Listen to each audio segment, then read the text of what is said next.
ಸಾಕಷ್ಟು ಜನ ಆನ್ಲೈನಲ್ಲಿ ಬುಕ್ ಮಾಡ್ಕೋತಾ ಇದ್ದಾರೆ, ಕೆಲವರು ಆನ್ಲೈನಲ್ಲಿ ಬುಕ್ ಮಾಡ್ಕೊಳ್ಳದೆ ಬಂದು ಅಲ್ಲಿ ಟಿಕೆಟ್ ಕೊಡಿ ಅಂತ ಹೇಳ್ತಾ ಇರೋದು ಈ ಥರ ಆಗ್ತಾ ಇದೆ ಪಂಪ ಹತ್ರ ಅಂತ. ಅದರಿಂದ ತುಂಬ ಸಮಸ್ಯೆ ಆಗುತ್ತೆ ಅಯ್ಯಪ್ಪ. ಇಲ್ಲಿಂದನೇ ಫಸ್ಟ್ ಬುಕ್ ಮಾಡ್ಕೊಂಡೋದ್ರೆ ಎಲ್ರಿಗೂ ಒಳ್ಳೇದು, ನಮ್ಮ ಬುಕ್ ಮಾಡಿರೋರ್ಗೂ ತುಂಬ ಅನುಕೂಲ ಆಗುತ್ತೆ. ಇಲ್ಲಾಂದರೆ ಅಲ್ಲಿ ಸಿಕ್ಕಾಪಟ್ಟೆ ರಶ್ ಆಗೋದ್ರಿಂದ ಆ ಬುಕ್ ಮಾಡ್ಕೊಂಡಿರೋ ಸೋಲು ಇರೋದ್ರಿಂದ ಅವ್ರಿಗೂ ತುಂಬ ತೊಂದರೆ ಆಗುತ್ತೆ. ತಾವು ಎಷ್ಟನೇ ಸಲ ಹೋಗ್ತಾ ಇದ್ದೀರಾ? ಮೂರನೇ ವರ್ಷ ಹೋಗ್ತಾ ಇದ್ದೀರಾ. ಟಿ ವಿಲೆಲ್ಲ ನೋಡಿ ಭಯ ಏನಾರು ಆಯ್ತಾ? ಹೇಗೆ? ಏನಿಲ್ಲ ಅಯ್ಯಪ್ಪನ ಮೇಲೆ ಬರಾಕ್ ಹೋಗ್ತಾ ಇದ್ದೀರಾ? ಹೋಗದೆ ಅಯ್ಯಪ್ಪನ ಮೇಲೆ ಬರ ಹಾಕ್ಬಿಟ್ಟು ಹೋಗದೆ. ಸ್ವಾಮಿ ಶರಣ, ನೀವು ಹೇಳಿ, ಎಷ್ಟನೇ ವರ್ಷ ಹೋಗ್ತಾ ಇದ್ರಿ? 8ನೇ ವರ್ಷ ಹೋಗ್ತದೆ. 8ನೇ ವರ್ಷ ಹೋಗ್ತಾ ಇದೆ. ಇದೆಲ್ಲ ನೋಡಿದ್ರೆ ಅನಿಸುತ್ತೆ ಏನು ಭಯ ಏನಿಲ್ಲ, ಅಯ್ಯಪ್ಪನ ಮೇಲೆ ಭಕ್ತಿ ಇದೆ, ಹೋಗಿ ದರ್ಶನ ಮಾಡ್ಕೊಂಡು ಬರ್ತೀವಿ. ಸರ್, ಒಂದು ಕಡೆ ಅತಿ ಹೆಚ್ಚು ಆದಾಯ ಬರ್ತಾ ಇದೆ ಕೇರಳ ಸರ್ಕಾರಕ್ಕೆ, ಸೊ ಮೂಲಭೂತ ಸೌಕರ್ಯಗಳ ಕೊರತೆ ಸಹ ಕಾಣ್ತಾ ಇದೆ ಅಂತ ಅಲ್ಲಿ ಓದಂಥವ್ರು ಹೇಳ್ತಾ ಇರೋದು. ಅಂದರೆ ಅಲ್ಲಿ ಸೌಲಭ್ಯಗಳು ಚೆನ್ನಾಗಿದೆ ಸ್ವಾಮಿಗಳೇ. ಏನು ಅಂದರೆ ಇವಾಗ ಪಂಪದಲ್ಲಿ ಮಾಡೋದನ್ನ ಇವಾಗ ನೀಲ್ಕಲ್ಲಲ್ಲಿ ಇಳಿದ್ಬಿಟ್ಟೆ ನಾವು ಗಾಡಿಗಳನ್ನ ನಾವು ನೀಲ್ಕಲ್ಲಲ್ಲೇ ಪಾರ್ಕ್ ಮಾಡೋದು, ಅಲ್ಲಿ ಇಳಿತಾ ಇರ್ತಾರಲ್ಲ, ಅಲ್ಲಿ ಬಸ್ ಹತ್ಬೇಕಾದ್ರೆ ಅವ್ರು ಅಲ್ಲೇನು ಒಂಚೂರು ಚೆಕ್ ಮಾಡೋರು ಅಲ್ಲೇ ಬಿಟ್ಬಿಟ್ರೆ ಅವರು ಇನ್ನೂ ಒಂಚೂರು ಅನುಕೂಲನೇ ಆಗೋಯ್ತದೆ ನಮಗೆ. ಇವಾಗ ಈ ಥರಗಿನ ಇನ್ನೂ ಅನುಕೂಲ ಬೇಗನೆ ಆಗೋಗುತ್ತೆ ಅದು. ಇವಾಗ ಅಲ್ಲಿಗೆ ಪಂಪಾಗಿ ಹೋಗಿ ಇವಾಗ ಅಲ್ಲಿ ಬಸ್ ಸಿಗಲ್ಲ ಅಂದ್ಬಿಟ್ಟು ಅಲ್ಲಿ ದಕ್ಕೂನು ಊಟ ಮಕ್ಕಳು ಮರಿಗಳೆಲ್ಲ ಇರ್ತಾರೆ, ಭಾರಿ ಹಿಂಸೆ ಆಗುತ್ತೆ. ಅದ್ರ ಬಿಟ್ಟು ನೀಲ್ಕಲ್ಲೇ ಇವಾಗ ಹೆಂಗಿರೋ ಪಾರ್ಕಿಂಗ್ ಮಾಡೋದು ನೀಲ್ಕಲ್ಲೇ, ಇವಾಗ ಬಸ್ ಹತ್ಬೇಕಾದ್ರೆ ನೀಲ್ಕಲ್ಲೇ ಅಲ್ಲೇ ಎಲ್ಲ ಟಿಕೆಟ್ ಎಲ್ಲ ಚೆಕ್ ಮಾಡ್ಬಿಟ್ಟು ಕಳಿಸಿದ್ರೆ ಅದು ಒಂಥರ ನಮಗೆ ದೊಡ್ಡ ಅನುಕೂಲ ಥರ. ಈ ಸಲ ಒಂದು ಮಾಡಿಕೊಟ್ಬಿಟ್ರೆ ಅದು ಕೇರಳ ಸರ್ಕಾರ ಒಂದು, ಅದು ನಮ್ಗೆ ಇನ್ನೂ ಅನುಕೂಲ ಆಗೋಯ್ತದೆ ಅದು. ಈಗ ಯಾಕಂದರೆ ಪ್ರತಿ ವರ್ಷವೂ ಸಹ ಜನರ ಸಂಖ್ಯೆ ಜಾಸ್ತಿ ಆಗ್ತಾ ಇದೆ ಅಯ್ಯಪ್ಪ ಭಕ್ತರು. ಸೊ ನಾವು ಗೊತ್ತಿರಲಿಲ್ಲ ಇಷ್ಟು ಜನ ಬರ್ತಾರೆ ಆ ಥರ ಹೇಳುವಂಥದ್ದು ಎಷ್ಟು ಸರಿ ಅಂತ ಹೇಳಿ ಸರ್. ನೀವು ಎಷ್ಟನೇ ವರ್ಷ ಹೋಗ್ತಾ ಇದ್ದೀರಾ? ನಾವು ಇದೇ ಮೊದಲನೇ ವರ್ಷ ಹೋಗ್ತಾ ಇದ್ದೀರಾ. ಸೊ ಟಿವಿಲೆಲ್ಲ ನೋಡಿದ್ರೆ ಏನು ಅನಿಸ್ತದೆ, ಜನ ಜಾಸ್ತಿ ಇದ್ದಾರೆ ಅಂತ? ಏನಿಲ್ಲ, ಎಲ್ಲ ಅಯ್ಯಪ್ಪನ ಮೇಲೆ ಬರ ಹಾಕಿ ಎಲ್ಲರಿಗೂ ಕಾಪಾಡ್ತಾನೆ. ಹೇಳಿ ಸ್ವಾಮಿ ಶರಣ. ಸ್ವಾಮಿ ಶರಣ, ನಾವು ಹೋಗ್ತಾ ಇದ್ದೀವಿ 3ನೇ ವರ್ಷ. ನೂಕುನುಗ್ಲು ಇದೆ, ಫಸ್ಟ್ನೇ ವರ್ಷ ನಾವು ನೋಡ್ತಾ ಇರೋದು. ಆದಷ್ಟು ಎಲ್ಲ ಭಕ್ತಾದಿಗಳು ಯಾವುದೇ ನೂಕುನುಗ್ಲಿಲ್ಲದೆ ತೊಂದರೆ ಇಲ್ಲದೆ ಹೋಗಿದ್ದು ಬನ್ನಿ ಅಂತ ನಾವು ಕೇಳ್ತಾರೆ. ನಾವು ಹಂಗೆ ಬರ್ತೀವಿ. ಯಾವುದೇ ಕಾರಣಕ್ಕೂ ನೂಕಾಡೋದು ಬೇಡ. ಏನೇನು ಆನ್ಲೈನ್ ಬುಕ್ಕಿಂಗ್ ಇದೆ ಆನ್ಲೈನಲ್ಲೇ ಮಾಡ್ಕೊಳ್ಳಿ, ಯಾವುದೋ ಸ್ಪಾಟ್ ಬುಕ್ಕಿಂಗ್ ಮಾಡೋಕೆ ಹೋಗಬೇಡಿ. ಆದಷ್ಟು ದೇವ್ರ ದರ್ಶನ ಮಾಡಿ ಏನೋ ತೊಂದರೆ ಇಲ್ಲದೆ ನಿಧಾನಕ್ಕೆ ಬನ್ನಿ ಅಂತ ಕೇಳ್ಕೊಳ್ಳೋದು. ಹಿಂದೆ ನೀವು ಹೋದಾಗೆಲ್ಲ ಯಾವ ರೀತಿ ಇರ್ತಾ ಇತ್ತು ಅಲ್ಲಿ ಅಂತ? ಹಿಂದೆ ನಾವು ಹೋದಾಗಲೆಲ್ಲ ನಾವು ಏನು ಇಷ್ಟು ರಶ್ ಇರ್ತಿಲ್ಲ, ಕ್ಯೂ ಅಂತ ನಾವು ಏನೂ ನೋಡಿರಲಿಲ್ಲ.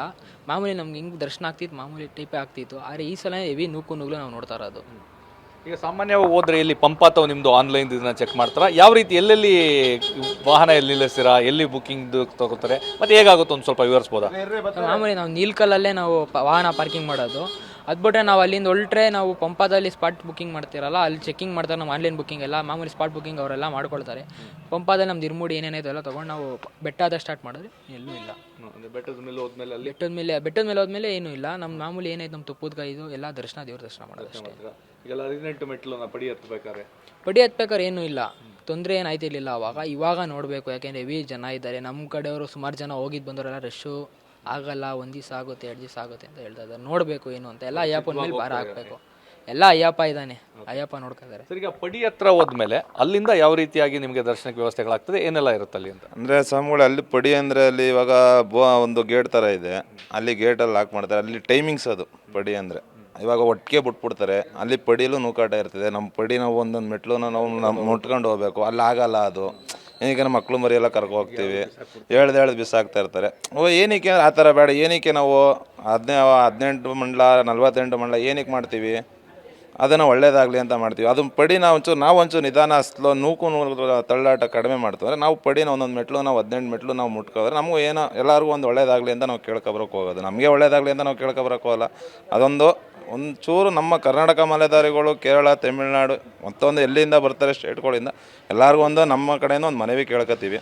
ಇಲ್ಲ, ಪ್ರತಿಯೊಬ್ಬ ಅಯ್ಯಪ್ಪನ ಒಂದು ಕನಸು ಏನಂತ ಹೇಳಿದ್ರೆ 18 ಪಡಿಯನ್ನು ನಾನು ಮುಟ್ಟಿ ಹತ್ತಬೇಕು ಅಂತೇಳಿ. ಸೊ ಅಕ್ಕಪಕ್ಕದಲ್ಲಿ ಸಿಬ್ಬಂದಿಗಳು ನಿಂತಿರ್ತಾರೆ, ಎತ್ತಿ ಬಿಟ್ಬಿಡ್ತಾರೆ. ಈಗ ಜನ ಜಾಸ್ತಿ ಇರೋದ್ರಿಂದ ನಿಜವಾಗ್ಲೂ 18 ಪಡಿಯನ್ನು ಮುಟ್ಟುವಂತಕ್ಕೆ ಆಗುತ್ತೆ ಅಂತ ಅನ್ಸುತ್ತಾ? ಹೇಗೆ ಅದು ಸಂಬಳ ಅದು ಏನು ಅಂದರೆ ಅದು ಈ ಜನ ಸಂಬಳ ನೋಡ್ತಾ ಇದ್ರೆ ಇವಾಗ ಅದು ಆಗಲ್ಲ ಅಂತ ನಮಗೊಂದು ಇದು. ಏನಕ್ಕೆ ಅಂದರೆ ಇದು ತಳ್ಳು ನೂಕಾಟದಿಂದ ಏನಾಯ್ತಿದೆ ಅಂದರೆ ನಾವು ಮೆಟ್ಲು ಹತ್ತಬೇಕಾದ್ರೆ ನಮ್ದು ಹಿಡಿಮುಡಿ ನೋಡ್ಕೋಬೇಕು, ಈ ಕಡೆ ಮೆಟ್ಲನ್ನು ಮುಟ್ಟಬೇಕು, ಈ ಕಡೆ ಎಡ್ದಾಗ ಎಲ್ಲ ಎಳೆದು ಬಿಸಾಕ್ತಾ ಇರ್ತಾರೆ, ಅವೆಲ್ಲ ಆಗಲ್ಲ. ಅದು ಒಂದು ಏನು ಅಂದರೆ ನಾವು ಕೇಳ್ಕೊಳ್ಳೋದು ತಳ್ಳು ನೂಕಾಟ ಬೇಡ, ನಿಧಾನಕ್ಕೆ ಏನು ಎಲ್ಲ ಪಡಿ ಹತ್ತದಲ್ಲ, ಪಡಿನ ನಮಸ್ಕಾರ ಮಾಡ್ಕೊ ನಾವು ಹತ್ತಬೇಕು ಅನ್ನೋದೊಂದು ಇದಿರುತ್ತೆ. ಅದೊಂದು ನಾವು ಮನವಿ ಕೇಳ್ಕೊತೀವಿ. ದರ್ಶನ ಆಗುತ್ತೆ ಅನ್ನೋ ವಿಶ್ವಾಸ ಇದೆ. ಸ್ವಾಮಿ ದರ್ಶನ 1 ದಿವಸ 2 ದಿವಸ ಆದ್ರೂ ನಾವು ಮಾಡ್ಕೊ ಬರಲೇಬೇಕು ಅನ್ನೋದೊಂದು ಇದಿರುತ್ತೆ. ಎಷ್ಟು ದಿನ ಆದರೂ ಅಲ್ಲೇ ನಾವು ಅಲ್ಲೇ ಇರ್ತೀವಿ. ಹೋಗ್ಬಿಟ್ಟು ನಾವು ದರ್ಶನ ಮಾಡ್ಕೊ ಬಂದೇ ಬರ್ತೀವಿ ಸ್ವಾಮಿ. ಇದು ಮೈಸೂರಿನ ಅಯ್ಯಪ್ಪ ಮಾಲಾಧಾರಿಗಳ ಮಾತು. ದರ್ಶನಕ್ಕೆ ಅಂತ ಹೊರಟಿದ್ದೇವೆ. ಒಂದಿನ ಅಲ್ಲ, 2 ದಿನ ಅಲ್ಲ, ವಾರಗಟ್ಟಲೆ ಆದರೂ ಸರಿ ಅಯ್ಯಪ್ಪನ ದರ್ಶನವನ್ನು ಪಡೆದೇ ಬರ್ತೇವೆ. ಮತ್ತು ಎಲ್ಲವನ್ನೂ ಸಹ ಏನಲ್ಲಿ ಸಮಸ್ಯೆಗಳಾಗ್ತಾ ಇದೆ, ಅಯ್ಯಪ್ಪನ ಮೇಲೆ ಭಾರ ಹಾಕಿ ಹೊರಟಿದ್ದೇವೆ. ಖಂಡಿತವಾಗಿಯೂ ದರ್ಶನ ಸುಲಲಿತವಾಗಿ ಆಗ್ತದೆ. ನಾವು ದರ್ಶನ ಮಾಡಿ ಬಂದೇ ಬರ್ತೇವೆ ಅನ್ನೋ ಒಂದು ವಿಶ್ವಾಸವನ್ನು ವ್ಯಕ್ತಪಡಿಸಿದ್ದಾರೆ. ಕ್ಯಾಮ್ರಾ ಪರ್ಸನ್ ಪ್ರಮೋದ್ ಜೊತೆ ರಾಮ್, TV9 ಮೈಸೂರು.